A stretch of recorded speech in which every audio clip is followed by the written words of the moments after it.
Now let's set up a man-to-man situation. Man-to-man defense. Let's go with the post and 4 out. 4 out.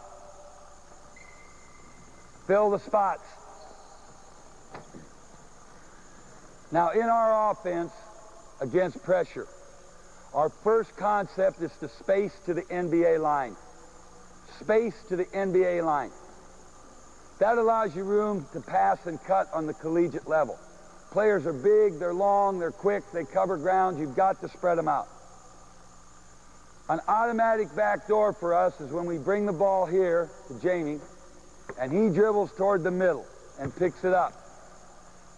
This man's going to drop. When Jamie turns, he's going to come. When he pass fakes, he's going to go to the basket. We call that Carolina. Anything with the C. Carolina, Chicago, Charleston, Colorado. Anything with the C is Carolina. It's a backdoor. The rules: dribble to the middle, drop to the corner. Look at you, come toward the ball. Pass fake, reverse to the basket, backdoor to the hoop. We want the guy coming toward the ball, calling for the ball to set up the backdoor even more. Okay, let's go through that, dummy. Okay, let's go. Let's go.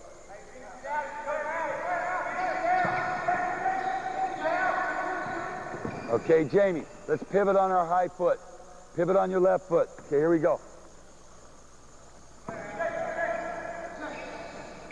Okay, good. Now, we have other things we do if we can't get that backdoor pass. We'll cross screen for the post, and then we've got a screen for the screener, that type of thing. But there's a good thing about Carolina is it teaches you a key part of any backdoor. Let's drop everybody off except Brian, Kevin, Al. Let's get a defense, Dave. Whenever you backdoor, don't dance. In, out, in, out. And then you're going to make your move and your weight's out here. Whenever you want to make a backdoor cut, you go toward the ball and cut. That takes him closer to you. You get in here, throw your hands up and pass, and you've got your cut. Okay, let's see that. Backdoor cut, go to him. Get up higher, get up higher. Okay, go toward him, go toward him, go toward him. Good, good. Now just do it off, just be dribbling toward him. Just be dribbling toward him or hold the ball. We're not running Carolina now. Good, that's the backdoor. Do it again. You go close to the man and then backdoor. You don't dance. Always tighten to the defender. Okay, Clancy, go in the post. We're going to get a back pick here. Give Brian the ball. Brian's going to pass the ball. Another thing we're going to do against pressure is back pick. Back pick. So on the back pick, you've got to step toward the man to tighten the defense to you, then you cut. Always step toward the defender to tighten the defender for a backdoor cut or to receive a back pick. Get him close to you. When the screen's set, we want it 6 feet away from the defender. Okay, here we go. Tighten it, tighten it. Good, there's your cut. Good, good. Nice job, nice job. Okay, fourth principle against half-court pressure. Whenever we receive half-court pressure, our postman is our emergency release. And Clancy, all our postmen do a good job of this. When they see there's trouble, they come get the ball. And then they look to release the pressure. Okay, let's get trouble up here. Okay, release it. Okay, here we go. Good, get it, get it. Good, good, good. Now let's release it up this way, and we might backdoor Brian. Okay, here we go. Get it, get it, get it, get it. Good, good. Nice, very nice. Okay, that releases pressure when the postman comes to get the ball. Now let's get a defensive post.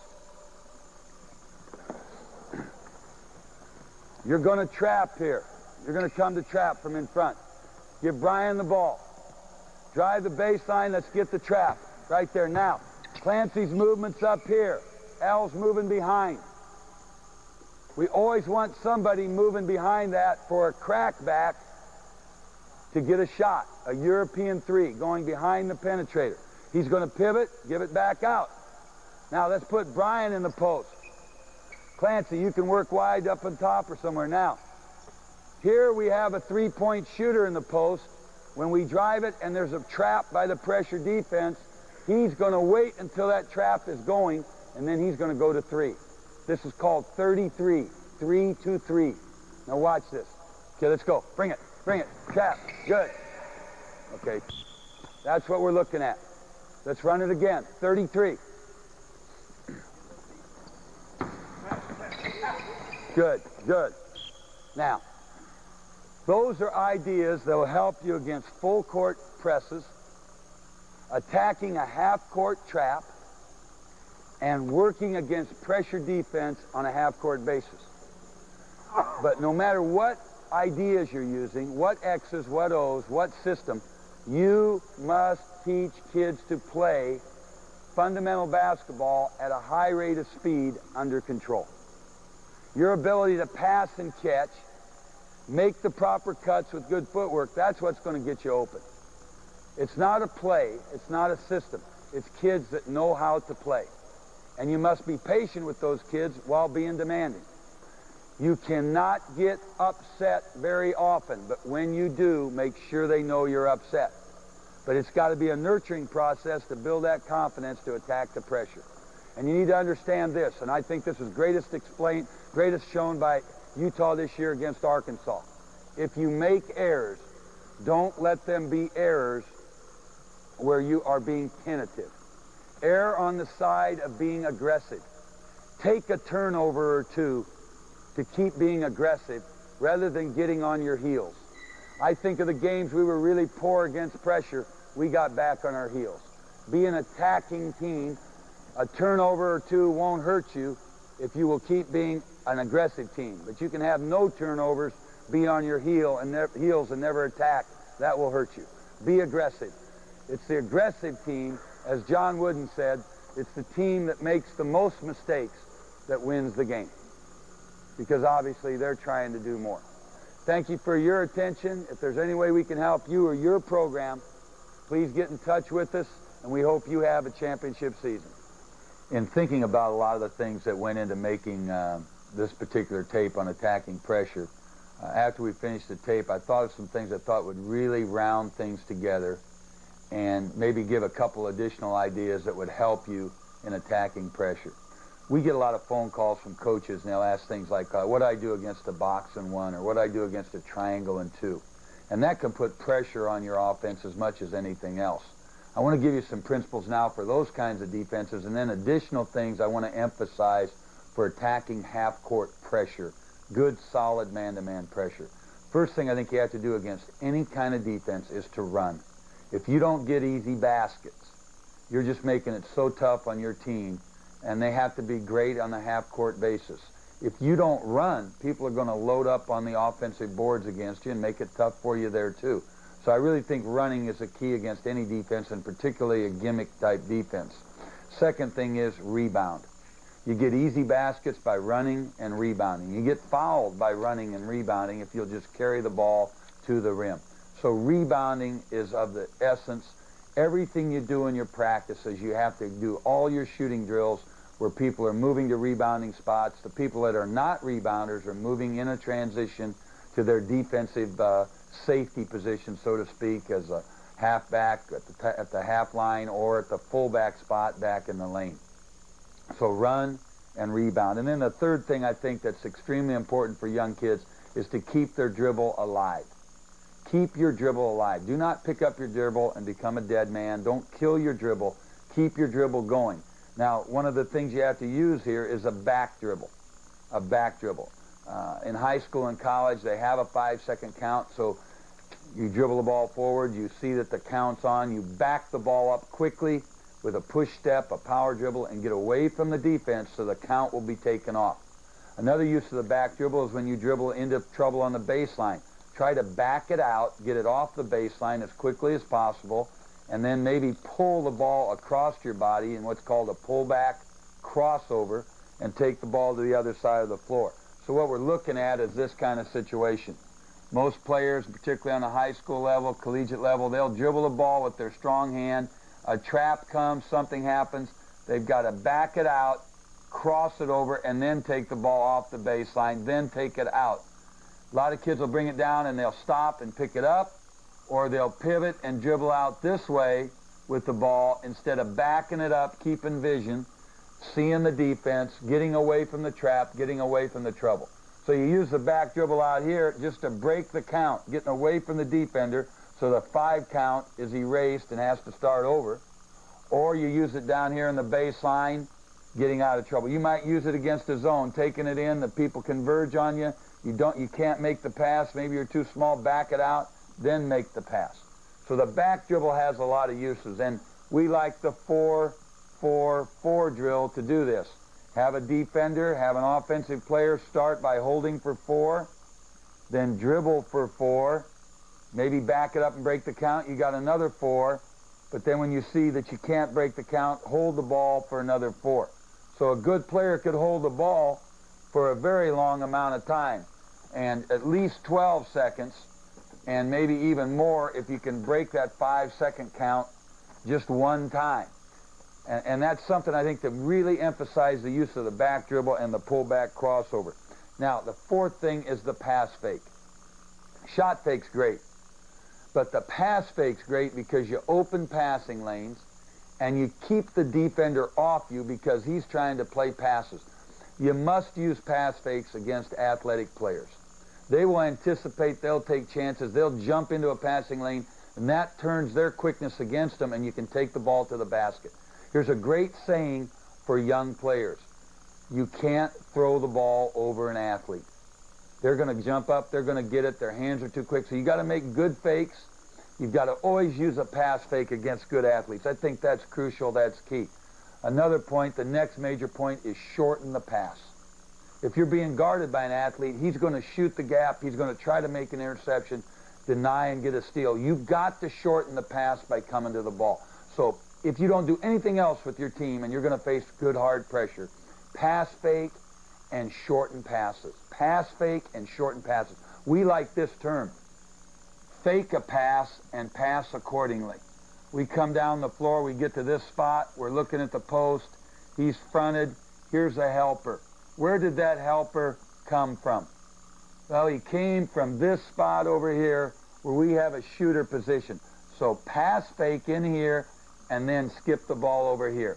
Pass fake and pass accordingly. A wonderful rule for you to get people shots and to get the ball moving against pressure. Then I think the last couple points I want to stress, and this one is a big one, is use loops against pressure. Now, Indiana, Duke, people like that use the term shallow cut, and they're mainly concerned with using the loop in this fashion. Here's a player that's denied. You can't make a pass. You're getting a lot of pressure. Dribble the ball, make this cut. That allows you to get the ball in a position to feed the post. Now you have to keep your dribble alive. Maybe you can reverse the ball. Maybe this man will stop in here. That's called looping up. Looping up to get the ball to the wing, maybe reverse the ball. But even a more important thing against good pressure, and good pressure is probably going to deny you tougher on getting the ball back out from here to the top. They're denying you really hard right in here, so now you loop down. Loop down. He loops down, dribble up. Now here's a great situation where this player could cut in and you could use a flare screen. That's hard to guard and allows this man to take the ball up here because this man loops down. So loop up, loop down. The use of the loop is really, really important. Now, on your terminology, some people call it shallow cut, but you just work hard on the loop and that'll make you a much, much better team at handling the basketball. And then the last thing, and we got this from Rick Majerus at Utah, and saw it used in a few areas, but it's so invaluable in so many areas against pressure, and that's the use of the crackback. And the crackback simply means that the ball's being dribbled, the ball's picked up, the ball's trapped, the ball's in trouble, and a player is going to move into a position to help the offensive player with the ball by cracking back behind the ball to receive a pass. Now here's some key things on the crackback. First of all, talk the crackback. Call it. Get your kids to talk. That will give them confidence, and that will help them handle the pressure of the defense. Call out the crackback. That's probably a coach calling right now, wanting some help against pressure. We'll try to rush this tape out to him. But if you'll talk against the crackback, that will help you more than anything else. Call it out, get behind the man, and you'll receive the ball. The other thing you want to do is the guy making the pass, his body's got to protect the ball. Here's a trapper, and then the outside trapper, the lane line, the out-of-bounds line. His pivot's got to be in such a fashion that he pivots like this to keep his body between the defense and the ball. That's big. And then the other idea is anybody can help on a crackback. If the postman sees there's trouble, he can run here. And you can take them off the baseline, where people are coming here to get them, come down as low as this to get them. You can do them against full court traps, as you've seen on the tape previously. But these were just some ideas. I wouldn't have felt good about putting this tape out if we hadn't exposed you to these particular ideas, and that's why we're putting this additional segment on at the end. I want to mention that if you get a chance to come down to our free fall clinic, which is usually the third weekend every September, if you can make it to our academy, we've had some great speakers come in to help us. Roy Williams, Steve Lavin, Pat Summit. This year it's going to be Rick Majerus. The following year it's going to be Tubby Smith. If you can make it to those, they're great. It's 3 days of nothing but basketball, and our players demonstrate for 2 of those days, so things really move along. And then if you want to be involved in our summer camps, or if you have players that would like to be, that's fine. You don't have to be involved. You can just come and observe if you'd like and see anything we're teaching. If you have questions, write us or call us. We'll try to help you as best we can on anything you got a question about on the tapes or just in your program and the things you want to do to try to build a truly championship program.